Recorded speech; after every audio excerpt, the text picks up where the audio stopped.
más allá de todas estas dificultades, lo poco serio que fue la organización, el círculo central que parecía un globo, ganó la U. Y eso ya es una novedad, ¿no? Buen día. Buenos días, Rodrigo. Oye, la editorial del Rodri, como que aparecía fuego en cualquier momento, era de adentro, había ira, pero compartir cada uno de los puntos que mencionaste, creo que es un tema súper interesante. El hincha de la U quiere que uno hable de fútbol y trate de hacer análisis del partido, de algunas tendencias que se siguen viendo en Universidad de Chile. Por ejemplo, el segundo gol de la U nace de un pase de Casanova, esto que hemos hablado un montón, de que la U está buscando una salida limpia desde el fondo, y uno quisiera contar mucho más detalles de lo que pasó en la cancha, pero lo externo es imposible no hablarlo. Y hay varias situaciones, porque hemos hablado de la carencia de recintos que está teniendo el fútbol chileno, principalmente la región metropolitana. Se invitó a un equipo como Talleres de Córdoba, que fue cuarto finalista de la Copa Libertadores el año pasado. Vino a jugar con Universidad Católica, y días antes no se puede porque Santa Laura no estaba listo. Con la intención, con las ganas de jugar y por compromisos que existían, se realiza el partido en la cancha de entrenamientos de San Carlos de Apoquindo, donde se jugó, pero no eran las condiciones en las que estaba planificado el partido. Y se hace de buena manera. Lo propio con Universidad de Chile. Nuevamente no está listo Santa Laura, no hay un recinto alternativo, no hay donde jugar, esa tremenda carencia. Y ojo, la NFP, ojo los clubes, hay que planificar con tiempo, porque esta es una señal de situaciones que nos pueden pasar en el campeonato nacional. Hay que planificar con tiempo, con mucho tiempo. No se puede suspender un partido este año porque no está el recinto. Creo que ahí es donde hay que empezar a pavimentar un camino y empezar a avanzar. Lo del círculo central es bien anecdótico, pero da vergüenza mirarlo. No hay otro calificativo. Da vergüenza mirarlo. Y ojo, que pasó desapercibido, pero el otro día en el partido de Ñublense con Oriente Petrolero había algo similar. Había algo similar en el marcado de la cancha. Creo que hay que profesionalizar el fútbol chileno. No podemos seguir siendo amateur. Y en eso, dicho eso, creo que siempre es bueno obtener una victoria ante un equipo argentino, y la U yendo de menos a más. Cuando decíamos que lo de Coquimbo pudo ser preocupante porque perdió 2-0, mostró poquito.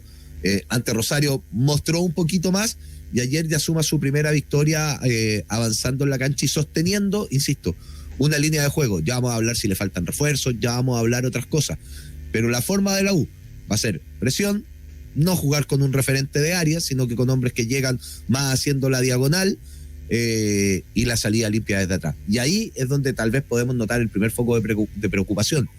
Ese saltarse del medio campo es porque no tiene el intérprete idóneo, o porque abusa, porque de repente puede ser un abuso también, de el buen pie de sus centrales para salir jugando desde atrás. Ayer se dio un gol de esa manera, pero cuando los equipos entiendan la forma de jugar, ya hagan la presión correspondiente, el mano a mano con los que están adelante, y una presión a los centrales, esto que se utiliza mucho, dejar uno libre y ir a marcar después rápidamente al de buen pie, puede ser muy fácil de identificar en el juego, y esas cosas en las que hay que ir viendo en el camino. Muy de acuerdo contigo. Y yo creo también ahí, Francisco, te aprovecho de saludar, y lo habíamos planteado acá, la U no debe hacerse muchas expectativas de que va a tener un juego vistoso, de que la U va a ser un equipo del tiki-taka, porque no es la idea de Pellegrino. Le va a sacar rendimiento, es un técnico con mucha experiencia, su mejor Vélez fue un equipo competitivo en la Argentina, pero no se destacó por jugar bonito. Buen día y abrazo gigante, bienvenido al programa. Buen día, Rodri, abrazo Edson, abrazo a toda la gente que está conectada a través de todas las plataformas. Muchísimas gracias primero que todo por la invitación, el de este regreso a la radio, un medio que me gusta y me tuvo bien ocupado durante bastante tiempo. Con Panchito, así que hace 12 años hacíamos radio juntos. Sí. Imagínate. Sí. ¿En qué radio? Radio Nuevo Mundo hicimos radio. Nuevo Mundo, mira, perfecto. Sí. Mira, yo la hice en la Portales también. En radio me refiero. Claro, así que bueno, son historias muy, muy bonitas, por supuesto, que tienen que ver con mucho esfuerzo. Esa radio que se hace, pero como obrero, ¿cierto? Sí, muy bonita la radio, además. Muy bonita. Y bueno, yendo al tema, yo creo que ustedes ya lo dijeron todo en la introducción. Solo hacer hincapié en el tema de la cancha y en lo que decía Edson. El año pasado debe haber sido el año con más suspensiones de partidos porque no había un estadio para jugarlo. Entonces eso no puede volver a pasar durante este torneo. Ahí tiene que poner ojo la NFP, porque todavía ni parte el campeonato, ya estamos con problemas. Y en cuanto a lo de deportivo, también coincido. Pellegrino es un tipo pragmático, lo hemos visto en ligas de primer nivel, en la Premier League, en la Liga. Lo más cercano ahora fue hace poco en Vélez. Y lo que tiene que hacer la U es empezar a ganar desde la primera fecha. Están con una mochila de arrastre muy pesada de 4 años. O sea, lo mejor que hicieron fue lo de la temporada que hizo Dudamel, que al final terminaron complicados igual por el tema de los promedios y del ponderado, pero tiene que empezar a ganar desde el primer partido. Este triunfo, de hecho, yo creo que le ayuda, y yo creo que incluso con ese descuento que tuvieron y esa llegada sobre el final de Talleres, más de alguna duda se les pasó, más allá de que fuera un amistoso solamente, en la cancha donde entrenan prácticamente todos los días, pero más de alguna duda por ahí se le tiene que haber cruzado al plantel, porque necesitan ganar, necesitan empezar con el pie derecho el campeonato nacional para sacarse un poco esta mochila. Yo creo que los dardos de Pellegrino van más o menos por ahí. Ha ido firmando la defensa, que fue uno de los puntos más flacos de la U durante todo el año pasado. Saldivia me parece que ha sido uno de los puntos altos de la U en estos amistosos. Hasta ha llegado a algunas ocasiones de gol por ahí. Ha tenido una por partido, más o menos, le cuento. Ya ayer tuvo una, ¿sí? No es menor. Sí, ayer tuvo una. Y bueno, tiene yo creo ahora la defensa, le falta el lateral izquierdo quizá, pero tiene una defensa un poquito más sólida. El mediocampo ya es otro tema y lo vamos a estar hablando, pero yo creo que Pellegrino apuesta ahí los dardos, a empezar ganando el campeonato y ir sacándose de a poco esta mochila que arrastra la U. Mira, hay un tema. Parece, y como tú bien apuntas, que le falta un lateral izquierdo y que lo quiere buscar Pellegrino, pero el límite es el presupuesto. Lo vamos a escuchar porque, más allá de reflexiones futbolísticas, donde él está feliz con la evolución del equipo, está preocupado. Y acá, en esta cuña, nos habla respecto a cómo la U tiene límites a la hora de buscar nuevos jugadores. Lo que dije recién al compañero, ¿no? Es lo mismo, ¿no? Yo creo que hasta que no cierre el libro de pase, siempre si hay alguna posibilidad de mejorar el equipo, bueno, si hay alguna posibilidad de cambio, bueno, siempre estaremos atentos a mejorar el equipo, porque uno nunca sabe lo que puede llegar a pasar hasta el final. Entonces tenemos que estar, nosotros sabemos más o menos cómo va el mercado, teníamos unas urgencias que fue lo que atacamos primero, pero bueno, también económicamente el club está justo con el presupuesto, entonces bueno, se nos hace difícil por ahí buscar posibilidades donde no podemos, ¿no? Entonces bueno, tenemos que usar el ingenio para ver si se puede mejorar alguna que otra posición, pero no nada en concreto.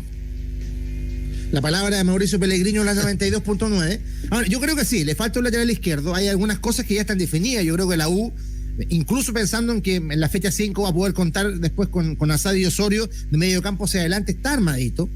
Me sorprende, sí, que todavía no vemos a Leandro Fernández que esperamos. Es un jugador que coloca esfuerzo, que trata de ser colectivo, pero todavía no lo vemos en su mejor forma, ni tampoco con la insinuación de algo que podría ser relevante en el equipo. Y algunas dudas que por lo menos yo tengo resueltas y se las planteo a ustedes, partiendo contigo, Edson. Lateral derecho, ¿quién va a ir ahí? ¿Juan Pablo Gómez o Andía? Me ha gustado más Juan Pablo Gómez. En la posición de central, ¿quién va a ir ahí? ¿Saldivia o Casanova? Yo creo que hasta el minuto la ventaja la ha sacado Saldivia. Y por ahí van las dudas, sumando a la espera de un lateral izquierdo. Ya se van dando señales, sí. Yo creo que eso es importante. Por ejemplo, ayer, en el primer tiempo, porque después con esto los cambios se desvirtuó aún más el partido, pero con lo del primer tiempo, que eran una formación que ya comienza a repetir muchos nombres. En portería, Cristóbal Campos, segundo partido que juega. Ayer tuvo un problema en la columna, terminó saliendo medio incómodo. Vamos a ver si parte jugando, porque además esa competencia con Toselli no la ha podido tener, porque Toselli llegó esta semana y aún no se da esa posibilidad de que compitan a la par en partidos un puesto. Juan Pablo Gómez fue el titular ayer y todo indica que va a ser el lateral derecho. Además, él llega como refuerzo. Imagino que viene a jugar y llega además con el cartel de ser el mejor lateral derecho del campeonato pasado. Ahora, ¿cuál fue el gran plus de Juan Pablo Gómez? Fue la faceta ofensiva. Y que respondía a una forma de jugar de Curicó. Por ejemplo, Curicó llegaba al arco rival a través de sus laterales. Siempre ponemos ese ejemplo de aquel partido con Antofagasta, donde hizo 6 goles, donde prácticamente 3 asistencias fueron de Juan Pablo Gómez y 3 asistencias de Ronald de la Fuente. O sea, todo llegaba a través de las bandas. Ese protagonismo en esta forma de jugar de la U, en esa U que nace desde el pelotazo del fondo y sin los volantes, ¿tiene protagonismo? Me parece que no ha tenido ese protagonismo. Es un jugador que responde por la banda, pero que tal vez no va a ser tan protagonista como en Curicó. Tal vez con el correr de los partidos, adaptando las piezas puede ser, pero en una primera etapa, para mí va a ser titular, pero no va a brillar como brillaba en Curicó. Neri Domínguez y Saldivia jugaron ayer y me parece que es la dupla de zagueros centrales que comienza a tomar ventaja para ser titular en el campeonato. Y en la izquierda José Castro, un José Castro que a mí me gusta bastante, que siento que tiene buena recuperación, que se proyecta bien, pero que no conforma al técnico, que no tuvo buenos partidos en pretemporada, que arrastra una problemática de la U, que el lateral izquierdo, inclusive desde que estaba Bocellur, venía siendo un problema, y ahí está buscando un nombre. Se ha hablado de alguna alternativa y está a la espera de lo que pase con Morales en la sub-20, de cuándo va a llegar. Después jugó Emanuel Ojeda y Federico Mateos, que se han repetido bastante estos nombres, y Luis Felipe Gallegos, que ayer fue expulsado y también se ha repetido. Y en ofensiva, Renato Huerta, que, ojo ahí, comienza a ganarse un nombre, comienza a ganarse un espacio, creo que una de las gratas sorpresas de la U en la pretemporada, y Leandro Fernández con Nico Guerra. Ayer apareció el Nico Guerra por sobre Palacio. Yo creo que ahí también es interesante quiénes van a ser los dos para esta forma, porque ha jugado Palacio Fernández mayoritariamente, apareció el Nico Guerra. Creo que ahí es otra de las dudas que tiene Universidad de Chile y dónde va a reforzar. Pero lo que tú decías, yo creo que va a ser Juan Pablo Gómez, y ya se comienza a vislumbrar un equipo titular en la U, Pancho. Sí, va tomando forma, va repitiendo algunos nombres ya Pellegrino, y una idea bastante clara, me parece, ya lo hemos hablado. Va a apostar por ese pragmatismo, va a apostar por sumar desde el primer partido, por ganar desde el primer partido. Y un tema sí que tocaba, que me quedó dando vuelta y que tocó Pellegrino en la declaración, el tema de que el equipo, que la institución está justa con el presupuesto. Es todo un tema, no solo en Universidad de Chile, sino que en el fútbol chileno. Ya no se ve que un equipo chileno vaya a comprar, por ejemplo, a un futbolista de ningún lado. Espera que quede libre, esperan un préstamo, y ya no se hace esa negociación entre... ¿Cuántas veces escuchamos la palabra ingenio? Lo escuchamos lo escuchamos en Colo-Colo, lo escuchamos en la U, que son los equipos más importantes de Chile, que no hay presupuesto, que hay que buscar.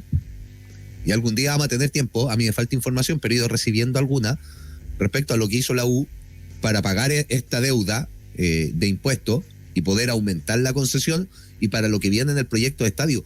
¿Dónde se distribuyen las platas que están llegando a la U?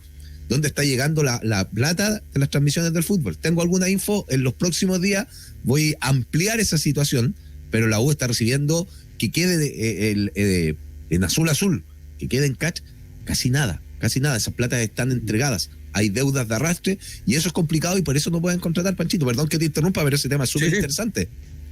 Sí, y en Colo-Colo, bueno, ya vamos a hablar de Colo-Colo, pero es más o menos lo mismo. La gente se pregunta que dónde está la plata de Solari, dónde está la plata de tal o cual, y todo va destinado prácticamente a ir tapando hoyos que fueron quedando en el camino. Lo que habla de vicio ya de una administración que bueno, es un tema más para largo, pero que me parece que no ha cumplido con lo que prometió en un principio de venir a ordenar la casa en ese sentido. Que quizás en otros sí, el pago de los sueldos y todo eso, pero bueno, es increíble cómo los clubes chilenos y los equipos más importantes, como lo acaba de decir el técnico de Universidad de Chile, tienen que recurrir al, entre comillas, ingenio para poder reforzarse. En un momento económico súper duro, donde creo que nuestro mercado, nuestra industria ha retrocedido. Antiguamente el mercado chileno no solamente podía sacar jugadores relevantes de Argentina, era más poderoso que Colombia, era más poderoso que Ecuador, y hoy día eso no pasa. Hasta Paraguay tiene más posibilidades de pagar sueldos más altos que lo que ofrece el fútbol chileno. Estaba repasando el comienzo de torneo para la U. Está programado el 23 de enero a las 7 de la tarde su debut ante Huachipato, estos días lunes. Luego enfrenta a la Unión Española, el equipo de Ronald Fuentes, que también va a tener lo suyo esta temporada. Yo tengo algunas expectativas cifradas de lo que puede hacer la Unión. Y la tercera fecha la va a medir con Palestino como visita, un equipo del Vitamina Sánchez que va sumando nombres, que me parece que va a ser un equipo también que va a buscar el buen trato del balón.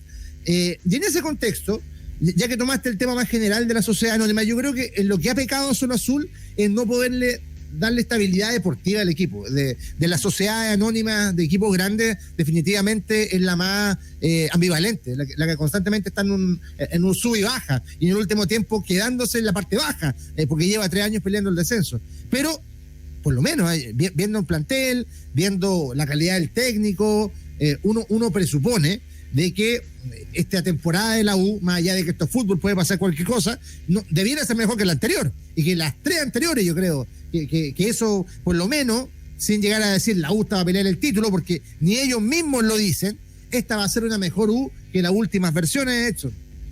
Sí, me quedo dando vuelta algo que conversaba, la etiqueta que voy a usar, con un hombre del fútbol, ¿ah?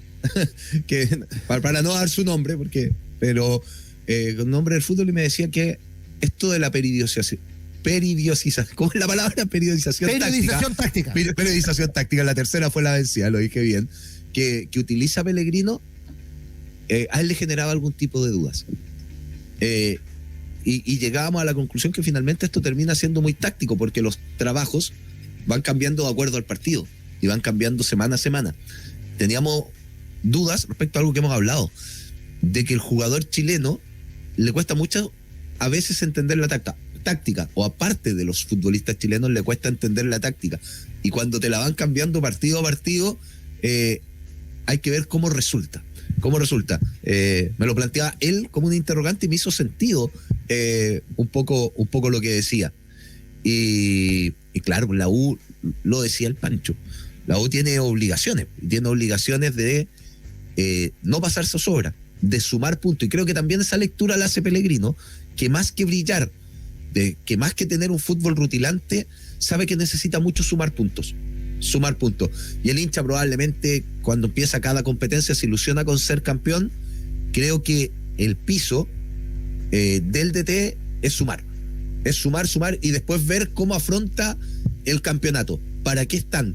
Pero siento que necesitan ni siquiera ponerse nervioso, ni siquiera sumar una derrota y después un empate, porque aparecen todos los fantasmas en Universidad de Chile. Y creo que eso va a ser la manera que van a ir enfocando la competencia. Tú decías, va a partir con Huachipato, un Huachipato que es de los equipos que menos noticias hemos tenido en esta pretemporada, en cuanto a partidos, un montón de cosas.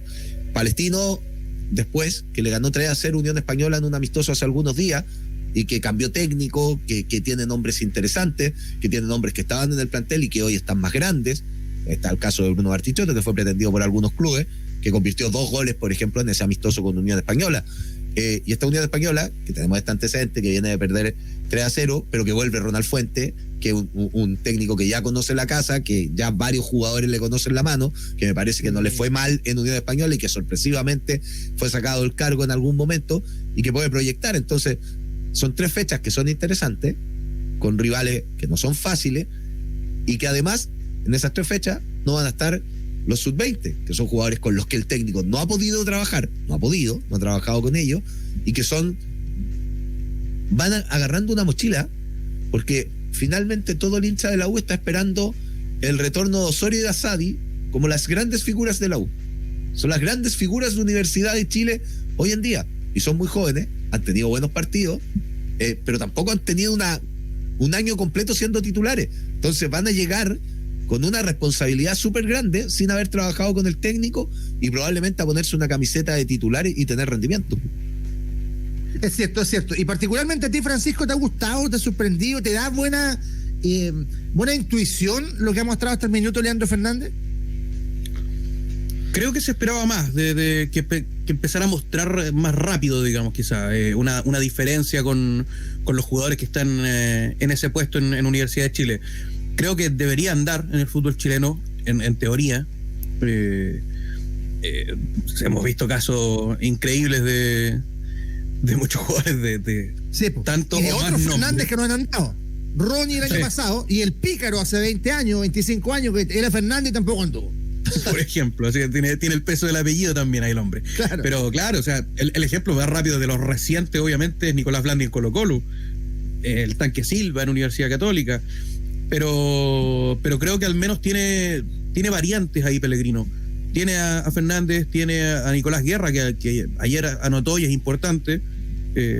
Muy buena la definición, un jugador que tiene al Chorri Palacio, que también está ahí siempre presente. Entonces tiene variantes, pero creo que se espera un poquito más de Fernández. Son recién los primeros amistosos, es pretemporada, se están soltando, pero le haría bien ahí empezar anotando rápido, como lo hizo el Lucero, que empezó jugando bien en Colo-Colo el año pasado también. Oye, y bueno, después terminó de otra manera la historia. Pero y agarró camiseta y fue goleador del torneo. Ahora, perdón, yo no quiero hacer acá nuestra retrofarándula, esto, retromercado, porque ya pasó la vieja y todo el cuento, pero ya que está de moda la canción de Shakira, cambiaste un Rolex por un Casio. Bueno, la U cambió un Rolex por un Oye, la U cambió un Rolex por un Casio y no lo puede compensar hasta el día de hoy cuando decide no renovarle a la Ribey. Y ahí empezaron a llegar puros Casios y tenía un Rolex. Decisión propia. Nunca. Pero, a ver, yo creo que lo de Fernández es un interesante jugador. Hizo 4 goles en un amistoso y también fue como que generó una expectativa mucho más grande en estos amistosos a puertas cerradas, sin gente, etcétera. Bueno, el de ayer no tuvo mucho de distinto.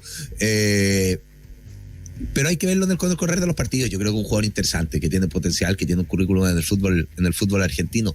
Insisto, creo que con la adaptación de la idea, con una forma de juego, puede ir agarrando otros resultados. Evaluarlo ahora sería completamente injusto, porque como evaluamos a Juan Pablo Gómez, inclusive a los centrales, al resto de los jugadores, es muy difícil.